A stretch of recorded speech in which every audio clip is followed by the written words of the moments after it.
How to stay positive before exam. Prepare thoroughly. The more prepared you are, the more confident you will feel. Make a study schedule and stick to it, and review your notes and practice problems regularly.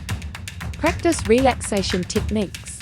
Deep breathing, meditation, and progressive muscle relaxation. These are all techniques that can help you relax and reduce anxiety. Try incorporating these techniques into your study routine to help calm your nerves. Get plenty of sleep.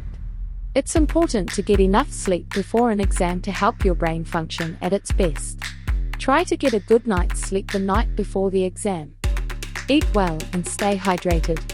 Eating a healthy diet and staying hydrated can help your body and mind function at their best. Avoid sugary or caffeinated drinks, which can increase anxiety. Set achievable goals for yourself and focus on doing your best, rather than trying to achieve perfection. Talk to someone.